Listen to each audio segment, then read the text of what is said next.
اس وقت تک جو ہے ایران نے یقیناً بہت سی جو ایسٹیمیٹس تھے مغربی قوتوں کے، اسپیشلی امریکہ اور اسرائیل کے، ان کو کافی جسے کہنا چاہیے حیران کیا ہے، دنیا کو بھی حیران کیا ہے کہ نہ صرف ایک دفاع جو ہے اپنے ملک کا کیا بھی ہے، بلکہ جوابی کارروائیاں بھی جس طرح سے کی ہے، اور جو ایئر ڈیفنس کی ویکنیسز ایکسپوز بھی کی ہیں اسرائیل کی، تو پہلے پچھلے سال بھی کی تھیں، اور اب جو امریکہ کا بڑا مہنگا قسم کا جو نظام انہوں نے یہاں پر لگایا ہوا تھا گلف کے اندر، وہاں بھی وہ بھی کوئی جیسے کہنا چاہیے 100% فول پروف نہیں ہے۔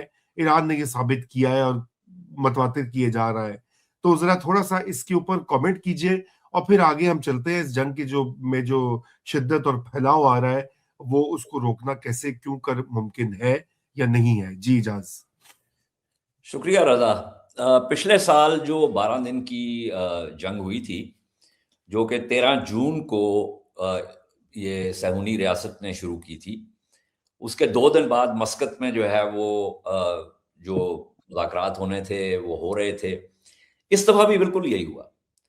سوموار کو جنیوا میں مذاکرات ہونے تھے، اور ہفتے کی صبح جو ہے یہ اسرائیل اور امریکہ نے حملہ کیا۔ تو یہ وہ پلے بک جو ہے وہ ایک ہی ہے۔ بہرحال جو 12 روزہ جنگ ہوئی، اس جنگ سے ایران نے بہت سے سبق سیکھے۔ ان میں سے ایک جو سبق تھا وہ بہت اہم تھا۔ وہ یہ تھا کہ بجائے اس کے کہ آپ میزائلوں کے پرے کے پرے جو ہے وہ بھیجیں، آپ ایک تو اپنی جو انوینٹری ہے اس کو زیادہ احتیاط سے استعمال کریں، اور جو آپ کے سیلوز جا رہے ہیں اس میں آپ جو ہے وہ ایک مکس بھیجیں۔ اب وہ مکس کیا ہے؟ اس کے اندر ڈیکوائز بھی ہیں، اس کے اندر جو پرانے جو ان کے میزائل ہیں جو اولڈر جنریشن وہ بھی ہیں، اس کے اندر ان کے جو نیو جنریشن میزائل ہیں وہ بھی ہیں، اور اس کے علاوہ ان کے جو شہید 136 جو ان کے اٹیک ڈرونز ہیں وہ بھی ہیں۔ ٹھیک۔ اور ایک تو یہ بات ہو گئی۔ دوسری بات یہ ہے کہ جو ٹارگٹ سیٹس ہیں اور جو کوآرڈینیٹس ہیں وہ اس دفعہ ان کے پاس بہت زیادہ بہتر ہیں پچھلے سال کی نسبت۔ اس کے بارے میں جو ہے وہ گفتگو ہو رہی ہے۔ ایک تو جو چین کا بیڈو سسٹم ہے اس تک بھی رسائی ہے ایران کی اس دفعہ، اس سے بھی وہ بہتر جو ہے وہ ریزلٹس نکلے ہیں۔ اس کے علاوہ روس کی انٹیلیجنس کے بارے میں بھی کہا جا رہا ہے کہ وہ بھی معلومات فراہم کر رہی ہے ایران کو۔ بہرحال جو بھی اس کی وجوہات ہوں، ٹارگٹ سیٹس جو ہیں وہ بھی زیادہ، ان کے کوآرڈینیٹس بھی زیادہ بہتر ہیں۔ اب اس کے اندر جو اہم چیز ہے وہ یہ ہے کہ ٹرمپ کو بے شمار تجزیے تھے جب یہ سارے فوجی اثاثے اکٹھے کر رہا تھا اس خطے میں، تو بہت سے لوگ جو کہ ان معاملات پر گہری نگاہ رکھتے ہیں، امریکہ میں بھی، یورپ میں بھی، مشرق وسطیٰ میں بھی، وہ بار بار یہ بات کر رہے تھے کہ دیکھو اگر یہ جنگ شروع کی تو یہ صرف ورٹیکل ایسکیلیشن نہیں ہوگی، یہ ہارزونٹل ایسکیلیشن بھی ہوگی، اور جو ہارزونٹل ایسکیلیشن ہوگی اس کی وجہ سے یہ پورا خطہ جو ہے وہ آگ کی لپیٹ میں آ جائے گا۔ اچھا اجاز، یہ ورٹیکل اور ہاریزونٹل ایسکیلیشن کا فرق ناظرین کو ذرا بتا دیں جو سن رہے ہیں۔ جی دیکھیے، ورٹیکل ایسکیلیشن، ورٹیکل کا مطلب ہے کسی چیز کو اوپر کی طرف جانا، ہاریزونٹل کا مطلب ہے کہ کسی چیز کا جو ہے وہ اس طرح پھیلنا، لیٹرلی پھیلنا، چوڑا پھیلنا۔ اب مثال کے طور پہ جیسے بھارت اور پاکستان کی جو لڑائی ہوئی تھی، اس کے اندر اگر بھارت اور پاکستان اس زینے کے اوپر لگاتار اوپر جاتے رہتے تو آپ اس کو کہتے ہیں ورٹیکل ایسکیلیشن۔ اگر بھارت یا پاکستان میں سے کوئی ایک جو ہے خطے کے باقی ممالک کو بھی اس کے اندر شامل کر دیتا اور ان کے اوپر بھی حملہ کرنا شروع کر دیتا، اس کی وجوہات میں ایک آپ کو مثال دے رہا ہوں، تو وہ ہاریزونٹل ایسکیلیشن۔ تو اس کے اندر دونوں چیزیں ہو رہی ہیں. اس کے اندر ایران اور صہیونی ریاست اور جو امریکہ کی اس وقت مسیحی صہیونی ریاست ہے، ان کے درمیان ورٹیکل ایسکلیشن بھی ہو رہی ہے. اور ایران کا نے جو ٹارگٹ سیٹ اپنے آئیڈینٹیفائی کیے ہیں، جس کے اندر امریکہ کے فوجی اڈے بھی ہیں، جس کے اندر موساد کے سٹیشنز بھی ہیں، جس کے اندر توانائی کا جو انفراسٹرکچر ہے وہ بھی ہے، جس کے اندر ایئرپورٹس بھی ہیں.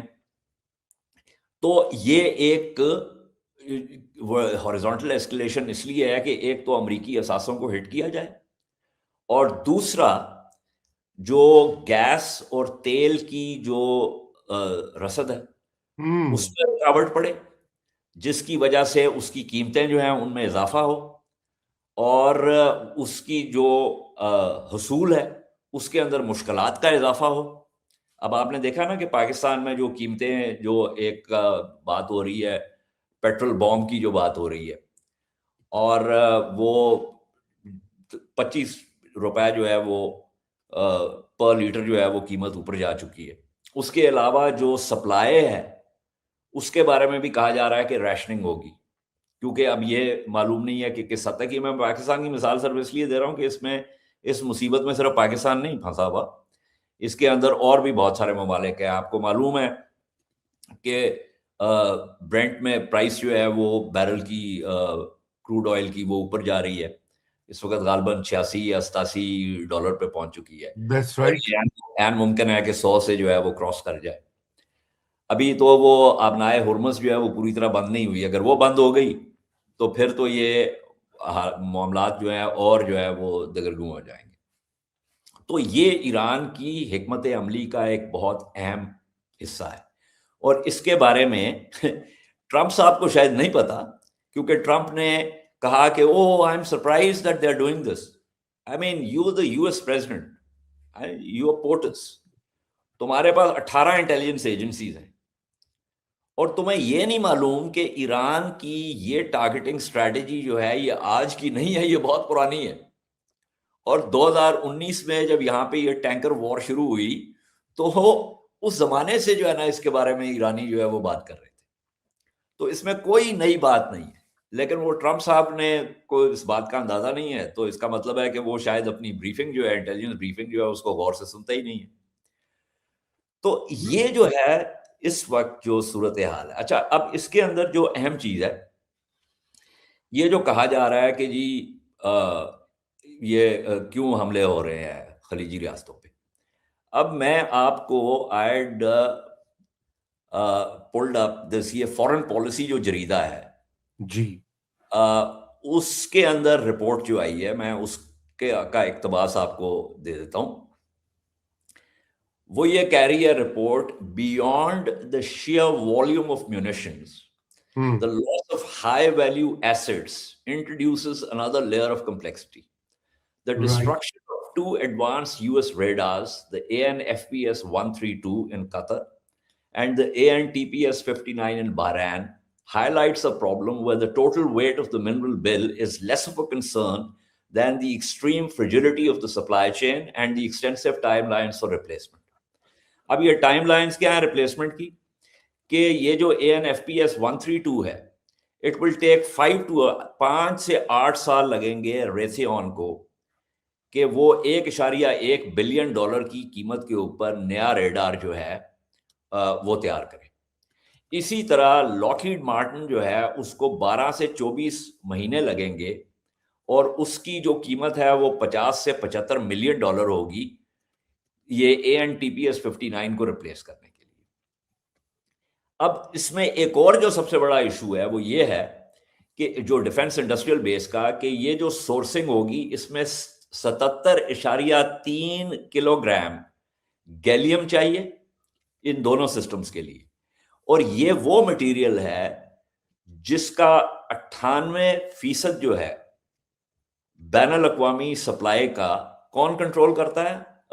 آپ گیس کریں رضا. یہی کرتی ہوں گی امریکی کارپوریشن ہی کرتی ہوں گی، اور کیا؟ نہیں، چین کرتا ہے.